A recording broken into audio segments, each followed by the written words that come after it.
Uh-oh, there's one. Looks like a largemouth. Oh, I had two, y'all. I had two for a second. I'm gonna play this fish out because it's a pretty good one. See you, buddy. Hello there and welcome to the channel, everyone. Today we're targeting shoal bass again in the ACF river drainage.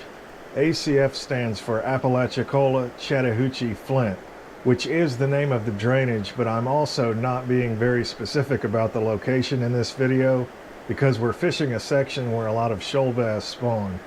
Anyway, I can't say we're not in the upper part of the drainage like we were in the last video. This is the Piedmont region of the state, and the first thing you'll probably notice about this section is the local channel gradient. It is really extreme. It's so steep here that you can actually lose sight of the channel in some places, kind of like one of those infinity pools. Now, not all shoal bass spawn in areas like this, but most of them do. That's actually how they got the name shoal bass. The Flint and Chattahoochee rivers both have areas similar to this where the shoal bass spawn. And with all of this exposed bedrock, these places are not hard to find with Google Maps. But I want to get back to the channel gradient in this section because that's why I came to this spot. Now it's still winter here, so the shoal bass are obviously not spawning. One of the more interesting things about shoal bass is that most of them aren't even in these shoals yet. Shoal bass in the Piedmont section of the drainage typically begin moving into the shoals in mid to late March, and spawning usually takes place all through April and into May. After spawning, most adult shoal bass leave these high gradient shoal areas, and by mid-June they're back in some kind of run or flowing pool habitat. So if the shoal bass aren't in these shoals yet, you're probably wondering why I'm here. Well, this high gradient section here is actually really long, and there are a few areas holding fish right now if you know where to look. I'm not sure if these are resident fish or if these shoal bass are staging for the spawn, but I'm going to show you what these areas look like and how the fish are using them right now. So I hope you liked the video, and thanks for watching.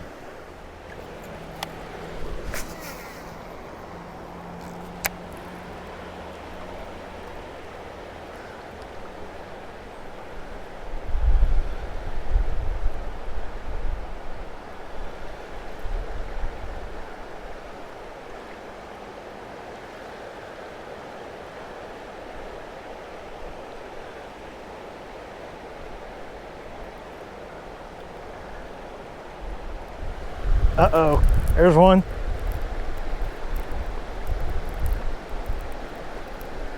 Not sure how big he is. He may not, I don't feel too big.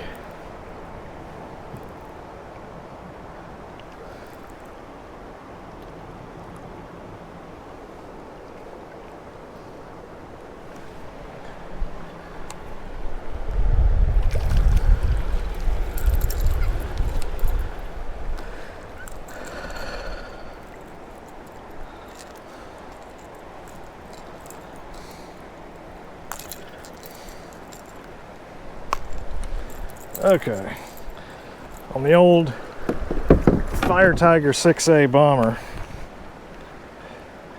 Not a big fish. Looks like a male there with the red eyes, but that's pretty typical. They move into these areas first, just like the your largemouth. The males are always the first to move into an area, those spawning areas.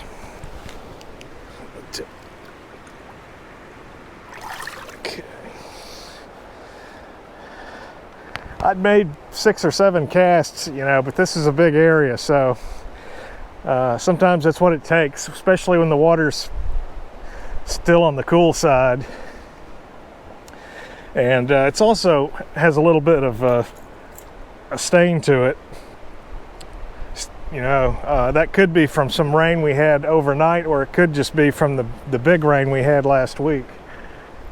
That was on the old Fire Tiger 6A. You can see the teeth marks there. I've caught quite a few on this, well, not quite a few, but multiple fish on this bait, just with number 4 Gamakatsu treble hooks.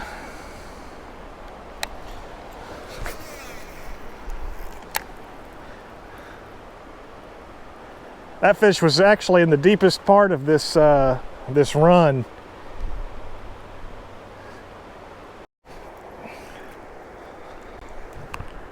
Well, y'all, I turned my camera off for a second to retrieve my lure, and got my lure back and threw over to this. There's a side channel right here. Side channel. And I just made a random cast over to this bank right here, and this fish, this random bank right there, and this fish was actually, I mean, I threw that crankbait over there. I threw the crankbait over there, and this fish literally ate it like within 6 inches of the bank. And I thought it was a small fish, so I didn't turn the camera on. And I only had like 20 feet of line out, so it didn't take long to, there wasn't much of a fight, but this fish has been eating real good, as you can see. And probably another male, but really surprised how aggressive that fish was compared to the first one.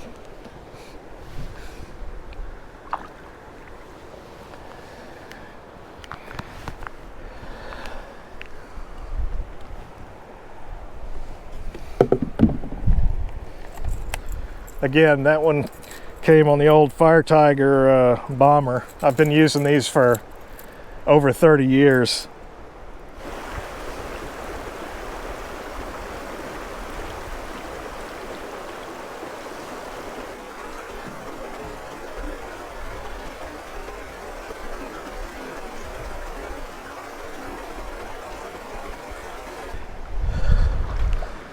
Well, I guess I've got to stop fishing when my battery dies, because I literally just made like one cast with the Texas rig and I caught this nice largemouth, y'all.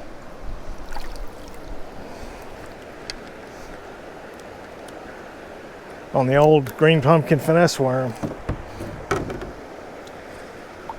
Just the fish was over here in this back eddy on the opposite bank there. And you know, that's a nice largemouth for this stream. Typically catch shoal bass, but largemouth are more common in the Piedmont section of the drainage network. This part of the drainage.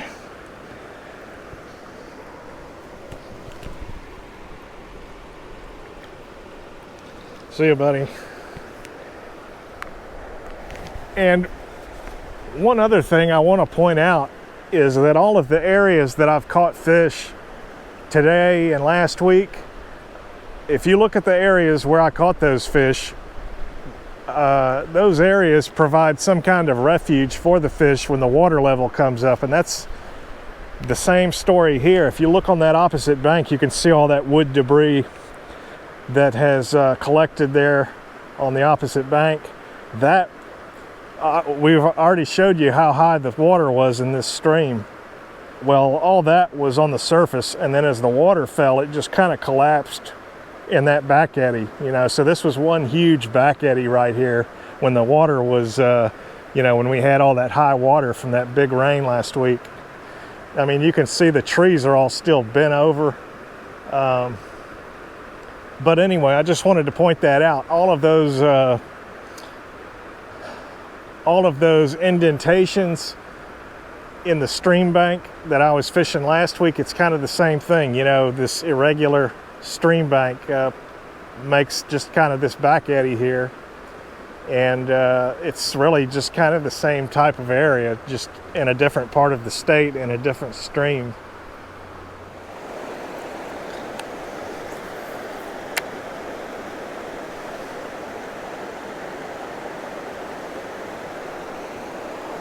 There's one.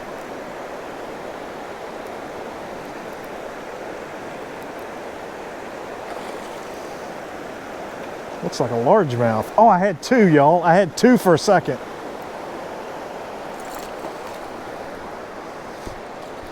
Not a largemouth. That's the right kind, folks. Oh, he's got a little crayfish antenna down his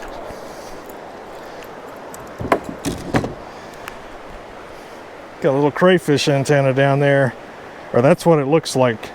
It could be something else. It sure does have a lot of curl to it, but that's more than likely what it is.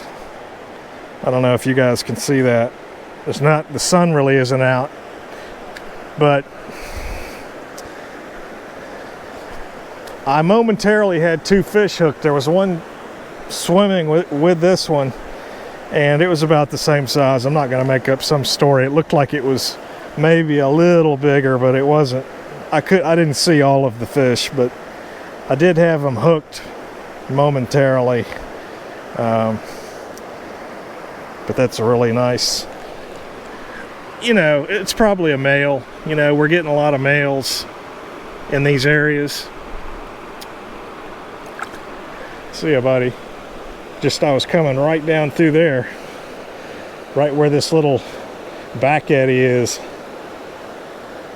And once again, you see all this bedrock. If you can imagine, we saw the water level earlier, or where the water level had been, and it was about, during that last big rain I was talking about in the previous video, we got, you know, over 3 inches of rain. And if you can imagine this water in this stream 10 feet higher, this bedrock that I'm next to would provide, you know, all kinds of refuge from the current. So it's no wonder that they're still here. I've seen this spot actually when the water was low, so I knew there was deeper water here. So it's, you know, it doesn't surprise me that A, I caught one, and that B, there's multiple fish here, because it's a pretty deep area. I'd say it's maybe 8 to maybe 10 feet right out here, which is, you know, extremely deep for this section. But what happens is the current comes over these big bedrock outcrops and it just scours out a hole behind them. But you can see the bedrock is just all over the place in this one section. One thing I want to show the people watching this video, you can see these teeth marks, I hope you can, on the back third of this bait here. Where the black is, you can see where the paint's been taken off. That's from fish biting this lure. That's from their teeth. And then that last one, or you can see right here, I've got one now up here on the head, right there. And that's one reason I've always liked the bomber baits. I can tell not only if the fish bite it, but you can tell where they're biting it. So typically, if they were biting the back third or the bottom half of this, you might want to consider making a color change at that point. You know, maybe something, a red craw, or you know, if I was going to change colors, it would be probably to a red one, or, you know, a craw pattern with some red. That's typically really good in these rivers like this, but or creeks. But anyway, I just thought I'd mention that. I've been looking at this bait all day, so I know that fish, or the one that tried to take it away from the other one, just bit it right there.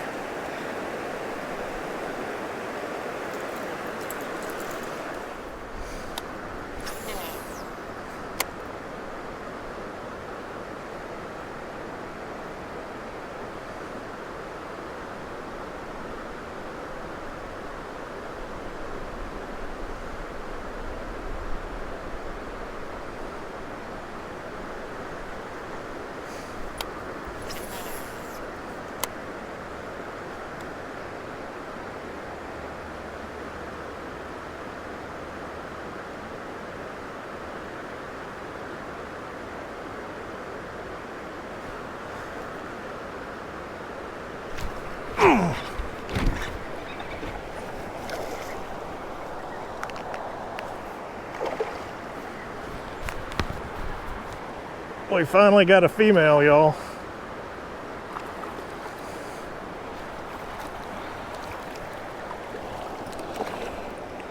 On the old spinner bug.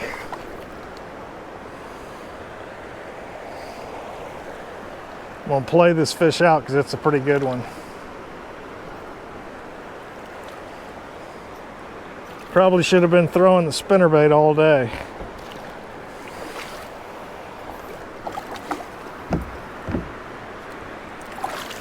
There we go. Right in the top of the mouth.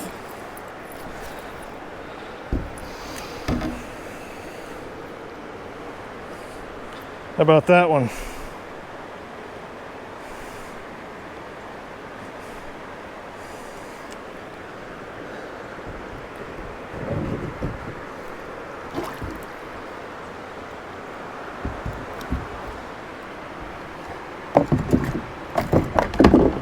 That fish was so aggressive when it bit. I really probably should have been throwing that spinnerbait all day.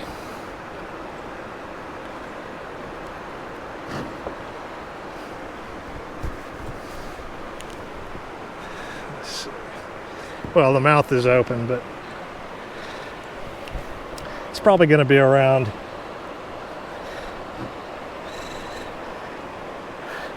right at 20 with the mouth closed. I don't know if we can see that. Not gonna keep her out of the water any longer than necessary. It's a nice fish. That fish will weigh probably just over 4 pounds, or right at 4 pounds.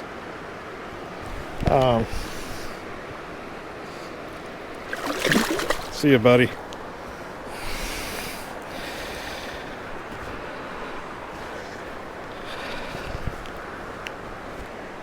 All right, right here in this back eddy, and I'll rewind the footage. Hopefully I got all that on video so you can see what happened.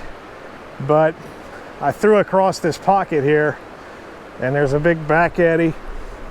You can watch the foam, you know, it's kind of circulates here and goes back against the current. That's why it's called a back eddy, for those that are wondering about that. But anyway,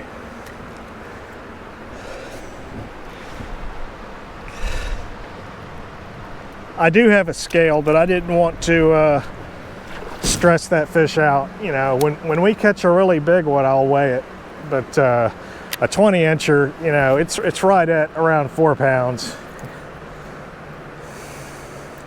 I've caught enough that I kind of know, but when we catch one over 21 inches, that's when I'll get the scale out. And it's getting to be that time of year where those fish are caught with more regularity, especially leading up to the spawn. Anyway, what happened was, and I'll rewind the footage and show it to you, but I know because I've been fishing so long, when I catch a good fish like that, my mind immediately kind of saves the info so I can use it later. But anyway, what happened was I threw across this pocket and was slow rolling this 3/8 ounce spinnerbait back across that pocket, and I should have a trailer hook on there. Shame on me. I did have a trailer hook, but I took it off, you know. Anyway, threw across this pocket right here. Oh man, it looks like there's a rat snake up there on the bank. We'll go check that out.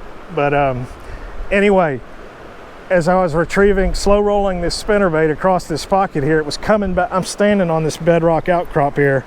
If I was to, you know, take one step, I'd be in probably 10 feet of water right here, or you know, 5 or 6 at least. Anyway, so I'm slow rolling my spinnerbait, and right as it started to come back up towards the surface, you know, that fish nailed it. So apparently that fish was holding probably in this seam right here or under this outcrop, and as my spinnerbait angled back up towards the surface, that fish shot out and grabbed it. It was really an awesome bite. Usually when you catch a shoal bass over 20 inches, it's an awesome bite. I mean, but Anyway, that's what happened. I did not have that much line out, and this is 40-pound braided line, by the way, that I'm fishing with here. And this time of year, I like a 3/8 ounce spinnerbait, just because if there is current, I can kind of snap my rod or pop it and make that spinnerbait almost pause in the water column like a jerkbait.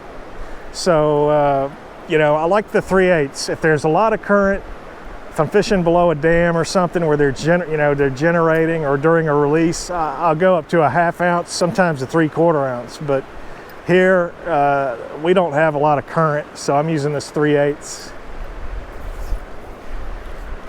Looking upstream, you know, there's an extremely high channel gradient. You know, there's just shoals everywhere. Same thing if you look downstream. And then right here, where we caught that nice fish, flat, or pretty much flat. Very little current. You've got a back eddy, and that fish was holding right on the point right here. This where the current comes right down through here and strikes that bedrock. That's where I was standing when I caught that fish. So that fish is pretty much right on the edge of this back eddy, and right where all this current comes right through there, right on that edge.